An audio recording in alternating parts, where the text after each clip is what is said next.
ലക്ഷ്യം നേടിയെടുക്കുക എന്ന് പറഞ്ഞാൽ എല്ലാവരുടെയും ആഗ്രഹമാണ് അല്ലേ? ഒരു ഗോൾ സെറ്റ് ചെയ്യുക, അത് കിട്ടാൻ വേണ്ടിയിട്ട് നിരന്തരം പരിശ്രമിക്കുക, അവസാനം അത് അച്ചീവ് ചെയ്യുക. ഇതൊക്കെ എല്ലാവരുടെയും ആഗ്രഹമാണ്. ഒരുപാട് പേര് അവരുടെ ലക്ഷ്യങ്ങൾ നേടിയെടുക്കുന്നുമുണ്ട്. ചില ആളുകളെങ്കിലും അതിൽ നിന്ന് തെന്നി താഴോട്ട് പോകുന്നു, വീണു പോകുന്നു, അവിടെ തോറ്റു പോകുന്നു, തോറ്റെടുത്ത് കിടക്കുന്നു. ചിലർ അവിടെ കിടന്ന് ഉരുളുന്നു, ചിലർ അവിടെ നിന്ന് നീറ്റ് ഓടുന്നു. ഇങ്ങനെ പല രീതിക്കാണ് ഓരോരുത്തരുടെയും ജീവിതം കിടക്കുന്നത്.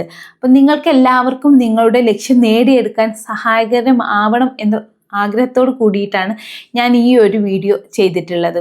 ഒറ്റ മൈൻഡിൽ എൻ്റെ മനസ്സിലൂടെ പോകുന്ന കുറച്ച് കാര്യങ്ങൾ ഇങ്ങനെ കോർത്തിണക്കി ഞാൻ പറയാണ്. ഒറ്റ മൈൻഡിൽ പറയാണ്. എഡിറ്റിങ്ങോ കട്ടോ ഒന്നുമില്ല. അതുകൊണ്ട് എത്രമാത്രം ഇത് നിങ്ങൾക്ക് ഉൾക്കൊള്ളാൻ പറ്റും എന്ന് എനിക്കറിയില്ല. ഒന്ന് ശ്രമിച്ചു നോക്കട്ടോ. അപ്പോൾ നമുക്ക് വീഡിയോയിലോട്ട് കടക്കാം. ആദ്യം തന്നെ ഞാനൊരു കഥ പറയട്ടെ. ഈ കഥ ഞാൻ മുമ്പെന്നോ കേട്ട് മറന്നൊരു കഥയാണ്. ഇതിലും മനോഹരമായ ഒരു പക്ഷേ നിങ്ങൾ കേട്ടിട്ടുണ്ടായിരിക്കാം. കേൾക്കാത്തവർക്ക് വേണ്ടിയിട്ടാണ് ഈ ഒരു കഥ പറഞ്ഞു തുടങ്ങുന്നത്. എന്താന്ന് വെച്ചാൽ, ഒരു നാട്ടിൽ വല്ലാത്ത വരൾച്ചയാണ്. വരൾച്ച കാരണം അവിടെയുള്ള മൃഗങ്ങളും പക്ഷികളും സസ്യങ്ങളും ഒക്കെ വല്ലാണ്ട് പ്രയാസപ്പെടുന്നു. സസ്യങ്ങളൊക്കെ ഉണങ്ങിപ്പോയിരിക്കുന്നു, മൃഗങ്ങളൊക്കെ ചത്തു വീഴുന്നു. മനുഷ്യർ വെള്ളം കിട്ടാതെ ആ നാട്ടിൽ നിന്ന് മറ്റു സ്ഥലങ്ങളിലേക്ക് പലായനം ചെയ്യുന്നു. ഇങ്ങനെ വല്ലാണ്ട് പ്രയാസത്തിലാണ്. അങ്ങനെ ആ പ്രയാസത്തിൽ നിൽക്കുമ്പോൾ ആ നാട്ടിലെ ഒരു മഹർഷി, ഒരു സ്വാമീജി കടന്നു വന്നിട്ട് മൂപ്പര് ആ നാടിൻ്റെ മധ്യത്തിൽ നിന്ന് കവലയിൽ ഇരുന്ന് അങ്ങനെ നിരന്തരം ഡാൻസ് ആടിക്കൊണ്ടേയിരിക്കുകയാണ്. ഡാൻസ് അങ്ങനെ കളിക്കുകയാണ്. നിർത്താതെ ഡാൻസ് കളിച്ചുകൊണ്ടിരിക്കുകയാണ്. അവസാനം മഴ പെയ്യുന്നു. എല്ലാവരും വളരെ സന്തോഷത്തിലാവുന്നു. എല്ലാവരും ഈ ഒരു നൃത്തം കളിച്ചത് കൊണ്ടാണ് ഈ മഴ പെയ്തത് എന്ന് വിശ്വസിക്കുന്നു. അങ്ങനെ കടന്നു പോകുന്നു. ദിവസങ്ങൾ കടന്നുപോയി, വർഷങ്ങൾ കടന്നുപോയി. വീണ്ടും ആ നാട്ടിൽ ഒരു കൊടിയ വരൾച്ച വരുന്നു. ആ നാട്ടിലെ ചെറുപ്പക്കാരെല്ലാവരും ഈ സ്വാമീജി കളിക്കണ്ട, നമുക്ക് കളിക്കാം എന്നുള്ള രീതിക്ക് ഈ ഒരു ചെറുപ്പക്കാർ മുന്നോട്ട് ഇറങ്ങിയിട്ട് അവിടെ നിന്നിട്ട് കവലയിൽ ഇരുന്നിട്ട് അങ്ങനെ ഡാൻസ് കളിക്കുകയാണ്. എല്ലാവരും ഡാൻസ് കളിക്കുകയാണ് മഴ പെയ്യാൻ വേണ്ടിയിട്ട് കേട്ടോ. അങ്ങനെ ഡാൻസ് കളിച്ച് ഇവരെല്ലാവരും ക്ഷീണിച്ചു. അപ്പോഴും നമ്മൾ ഈ പറഞ്ഞ ഈ ഒരു സ്വാമീജി വരെ കൂട്ടത്തിലുണ്ട് കേട്ടോ. ആളും ഡാൻസ് കളിക്കുകയാണ്. ആള് ഡാൻസ് കളിച്ച് അവസാനം ഇവരൊക്കെ ക്ഷീണിച്ച് നിർത്തി. പിന്നെ എന്ത് ചെയ്തു? മഴ പെയ്തു. ഈ ചെറുപ്പക്കാരെല്ലാവരും വന്നിട്ട് ഈ സ്വാമീജിനോട് മാപ്പ് പറഞ്ഞു. കാരണം എന്താ പറയുക, നിങ്ങളെപ്പോലത്തെ ഒരു വലിയൊരു വ്യക്തി കളിക്കണമായിരുന്നു, ഞങ്ങൾ കളിച്ചത് കൊണ്ടാണ് കിട്ടാത്തത് എന്നുള്ള രീതിക്ക് പറഞ്ഞു. അപ്പോൾ അയാൾ പറഞ്ഞൊരു കാര്യമുണ്ട്. നിങ്ങൾ എന്ത് ചെയ്തു? ക്ഷീണിക്കുവോളും തളരുവോളം ഡാൻസ് കളിച്ചു. ഞാൻ ആ ഒരു ലക്ഷ്യം കിട്ടുവോളം കളിച്ചു. മടുക്കുവോളവും അതുപോലെ കിട്ടുവോളും, ലക്ഷ്യം സാധിക്കുന്നത് വരെയും കളിക്കുന്നതും തമ്മിൽ നല്ല വ്യത്യാസമുണ്ട് അല്ലേ? കാരണം സത്യത്തിൽ ഇയാൾ കളിച്ചത് കൊണ്ടൊന്നല്ല, ആ മഴ വരുന്നത് വരെ ഇയാളങ്ങ് കളിക്കാന്നാണ് തീരുമാനിച്ചത്. അപ്പോൾ ക്ഷീണം അറിയില്ല, പ്രയാസം അറിയില്ല. അപ്പോൾ അതിലങ്ങനെ മുഴുകി ആ ഒരു തപസ്യായിട്ടുള്ള ഇതാണ്. അതുപോലെയാണ് നമ്മൾ നമ്മുടെ ലക്ഷ്യത്തിലോട്ട് വേണ്ടി വർക്ക് ചെയ്യുമ്പോൾ മറ്റുള്ള ക്ഷീണം വരാം, അല്ലെങ്കിൽ നമുക്ക് തിരിച്ചടികൾ വരാം, പല പരാജയങ്ങൾ വരാം. പക്ഷെ നമ്മൾ വിട്ടുകൊടുക്കാതെ അതിൻ്റെ പിന്നാലെ നിരന്തരം വർക്ക് ചെയ്തുകൊണ്ടേയിരിക്കുക. ഒരു ദിവസം ലക്ഷ്യം കാണുക തന്നെ ചെയ്യും. ഒരിക്കലും നമ്മളെ ലക്ഷ്യത്തിൽ നിന്ന് നമ്മൾ പിന്തിരിയാൻ പാടില്ല. നമ്മളെ പിന്തിരിപ്പിക്കാൻ വേണ്ടിയിട്ട്, നമ്മളെ സമയം എടുക്കാൻ വേണ്ടിയിട്ട്, നമ്മളെ പരിശ്രമത്തെ തളർത്താൻ വേണ്ടിയിട്ട് നമുക്ക് ചുറ്റും ഒരുപാട് കാര്യങ്ങളുണ്ട് അല്ലേ? നമുക്കറിയാം, മൊബൈൽ ഫോൺ ഇന്നത്തെ കാലത്ത് നമ്മളെല്ലാവരും ഫോണിന് അഡിക്റ്റാണ്. എന്തെങ്കിലും ഒരു സിലബസ് നോക്കാൻ വേണ്ടിയിട്ടോ അല്ലെങ്കിൽ എന്തെങ്കിലും പഠിച്ചു നോക്കാൻ വേണ്ടിയിട്ടായിരിക്കും നമ്മൾ ഫോൺ എടുത്തുണ്ടാവുക. പക്ഷേ മണിക്കൂറുകളോളം നമ്മൾ ഫോണിൽ ഇങ്ങനെ സ്ക്രോൾ ചെയ്ത് പോയതിന് ശേഷമായിരിക്കും ഒരു പക്ഷേ നമ്മൾ തിരിച്ചറിയുക, നമ്മൾ ഇത്രയും സമയം ഇവിടെ വേസ്റ്റ് ആക്കി കളഞ്ഞു. നമ്മൾ ഇതിന് വേണ്ടി എന്തോ ഒരു നോട്ട് നോക്കാൻ വേണ്ടിയിട്ട് ഫോൺ എടുത്തതായിരുന്നല്ലോ, എന്തിനു വേണ്ടി ഫോൺ എടുത്തു എന്ന് പോലും മറന്നിട്ട് നമ്മൾ അതിലിങ്ങനെ ലയിച്ചിരിക്കുകയാണ്. കാരണം അത്രയും ഇൻട്രസ്റ്റിങ്ങും നമ്മളെ ഫോക്കസ് തെറ്റിക്കാൻ പറ്റിയ പാകത്തിൽ പലതരത്തിലുള്ള വീഡിയോസാണ് ഈ യൂട്യൂബിലും ഇൻസ്റ്റഗ്രാമിലും അങ്ങനെ നമ്മളെ ഇൻട്രസ്റ്റിംഗ് ആക്കിക്കൊണ്ട്, കാരണം മറ്റൊരാളുടെ ലക്ഷ്യം നേടാൻ വേണ്ടിയിട്ട്. ഇപ്പം ഞാനടക്കമുള്ള യൂട്യൂബേഴ്സ്, അത് നിങ്ങളെ പോലുള്ളവർ ഈ വീഡിയോസ് കണ്ടിരിക്കാൻ വേണ്ടിയിട്ട് ഞങ്ങൾ പല രീതിക്ക് ശ്രമിച്ചുകൊണ്ടേയിരിക്കും അല്ലേ?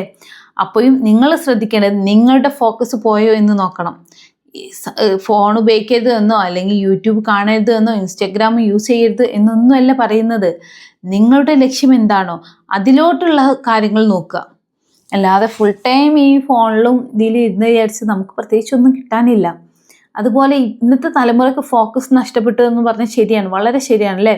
കാരണം ഒരു എന്താ പറയുക, ഇനി മെയിൻ റീസൺ ഞാൻ പറയാം. വളരെ ചുരുങ്ങിയ സമയത്തിനുള്ളിൽ വലിയ നോളജ് അല്ലെങ്കിൽ വലിയൊരു ആശയം നമ്മളിലോട്ട് എത്താൻ പറ്റും. പണ്ടൊക്കെ ആണെങ്കിൽ നമ്മളൊരു പുസ്തകം വായിക്കുക, ആ ഒരു പുസ്തകത്തിലെ സ്റ്റോറി നമുക്ക് കിട്ടണമെങ്കിൽ 1 2 അല്ലെങ്കിൽ കുറച്ച് മടിയുള്ളവരാണെങ്കിൽ ഒരാഴ്ചയൊക്കെ എടുക്കൂലേ ആ സ്റ്റോറി മൊത്തമായിട്ട് നമുക്ക് കിട്ടണമെങ്കിൽ. പക്ഷേ ഇന്നിപ്പോൾ സിനിമകൾ വന്നതോട് കൂടിയിട്ട് എന്തായി, 2.5 മണിക്കൂർ 1.5 മണിക്കൂർ 3 മണിക്കൂറിൻ്റെ നമുക്ക് ഒരുപാട് ആശയങ്ങൾ നമ്മളുടെ ഉള്ളിലോട്ട് കിട്ടി അല്ലേ. ആ ഒരു പുസ്തകത്തിനേക്കാളും പവറിൽ ഫിലിമൊക്കെ പെട്ടെന്ന് സമയം ഒരുപാട് ലാഭിക്കാൻ പറ്റും. പക്ഷേ അതിൽ നിന്ന് മാറി ഇപ്പോൾ ഷോർട്ട് ഫിലിംസ് ആയി. ഒരു ഷോർട്ട് ഫിലിം വരുമ്പോൾ എന്തായി, ഒരു വലിയൊരു കഥ ഒരു എന്താ പറയുക 15 മിനിറ്റ് 20 മിനിറ്റിലൂടെ കിട്ടി. ഷോർട്സ് അതുപോലെ റീൽസ് ഇതിലൂടെയൊക്കെ തന്നെ 1-2 കഥകളൊക്കെ നമുക്ക് പെട്ടെന്ന് ഒരുപാട് ആശയങ്ങൾ നമ്മളിലോട്ട് ഇങ്ങനെ വന്നുകൊണ്ടിരിക്കുകയാണ്. ഒരു ഫ്യൂ സെക്കൻഡ്സ് അല്ലെങ്കിൽ 1 മിനിറ്റിൻ്റെ ഉള്ളിൽ വലിയൊരു സ്റ്റോറി പറയാൻ പാകത്തിൽ പല ചിത്രങ്ങളും ഇമേജസും വോയിസും ഒക്കെ നമുക്ക് യൂസ് ചെയ്യാൻ പറ്റും. നമ്മുടെ ഫോക്കസ് നഷ്ടപ്പെടുത്തുന്ന രീതിക്ക് പല കണ്ടുപിടുത്തങ്ങളും എത്തി. ഒന്നാമത് നമുക്ക് ഒരേ സമയം ഇതിനെ പോസിറ്റീവായിട്ടും നെഗറ്റീവായിട്ടും കാണാം. ഏതൊരു കാര്യത്തിനെ നമുക്ക് പോസിറ്റീവായിട്ടും നെഗറ്റീവായിട്ടും കാണാം. ഇപ്പോൾ ഈ സോഷ്യൽ മീഡിയയുടെയൊക്കെ ഈ അഡ്വാൻസ്ഡ് ടെക്നോളജി ഉപയോഗിച്ച് നമുക്ക് ഒരുപാട് സമയം പഠിക്കേണ്ട ഒരു സംഭവത്തിന് നമുക്ക് ഈസി ആയിട്ട് പഠിച്ചെടുക്കാം, പെട്ടെന്ന് ലക്ഷ്യത്തിലോട്ട് പോകാം അല്ലേ. നമുക്ക് മുമ്പൊക്കെ ആണെങ്കിൽ ഒരു PSCൻ്റെ ഒക്കെ ഒരു വലിയൊരു പുസ്തകം കവർ ചെയ്യണമെങ്കിൽ ഒരുപാട് സമയം എടുക്കും. അപ്പോൾ അത് വായിച്ച് മനസ്സിലാക്കുന്നതിലേറെ വിഷ്വലൈസ് ചെയ്ത് പല വീഡിയോസും കാണുന്നവർ നമുക്ക് പെട്ടെന്ന് ക്രാക്ക് ചെയ്യാൻ പറ്റും. അതുപോലെ പല രീതിക്കുള്ള ഓൺലൈൻ ക്ലാസ്സസും ഇതൊക്കെ നമ്മളെ PSC ആയിക്കോട്ടെ മറ്റേത് ലക്ഷ്യങ്ങളും നേടിയെടുക്കാനും നമ്മളെ സഹായിക്കും. അപ്പോൾ ഇതിനെ എന്താ പറയുക, കാര്യം എളുപ്പമാക്കാനും സാധിക്കും. അതേസമയം നമ്മുടെ 1 മിനിറ്റല്ലേ 2 മിനിറ്റല്ലേ എന്ന് നമ്മൾ കളഞ്ഞ് മണിക്കൂറുകളോളം നമ്മൾ ഈ ഒരു ലോകത്ത് അടിഞ്ഞുകൂടി നമ്മളെ മൈൻഡ് തന്നെ എന്താ പറയുക, അറ്റൻഷൻ ഡെഫിഷ്യൻസി ഹൈപ്പർ ആക്റ്റീവ് എന്നൊക്കെ പറയില്ലേ. കുട്ടികളിലൊക്കെ നമ്മൾ പറയുന്ന ഒരു അസുഖമാണ്. എന്താണെന്ന് വെച്ചാൽ ഒരു നിരന്തരം ഒരു വിഷയത്തിൽ നിന്ന് അടുത്ത വിഷയത്തിലോട്ട് ഇങ്ങനെ റീൽസിലൂടെ ചാടി പോകുന്ന കുട്ടികൾക്ക് ഒരു ഫോക്കസ് ഇല്ല. ഒരു ചിത്രം വരയ്ക്കാൻ പറ്റുന്നില്ല, അല്ലെങ്കിൽ ഒന്ന് കളർ കൊടുക്കാൻ പറ്റുന്നില്ല, എന്തെങ്കിലും ഒരു വർക്ക് ഇരുന്ന് ഫുള്ളായിട്ട് കംപ്ലീറ്റ് ചെയ്യാനുള്ള ഒരു ക്ഷമയില്ല. നമുക്കാണെങ്കിലും ഫുള്ളായിട്ട് ഇരുന്ന് ഒരു പ്രൊജക്റ്റ് ചെയ്യാനോ അല്ലെങ്കിൽ ഒരു കംപ്ലീറ്റ് ചെയ്യാൻ വയ്യ. അപ്പോഴേക്കും നമ്മൾ അടുത്ത ടോപ്പിക്കും തിരഞ്ഞിട്ട് ഇങ്ങനെ പോവുകയാണ്. അപ്പോൾ ഈ ഒരു ഫോക്കസ് നഷ്ടപ്പെട്ട ഒരു തലമുറയാണ് ഇവിടെ വളർന്നു വരുന്നത്. തിരിച്ചെടുക്കണം.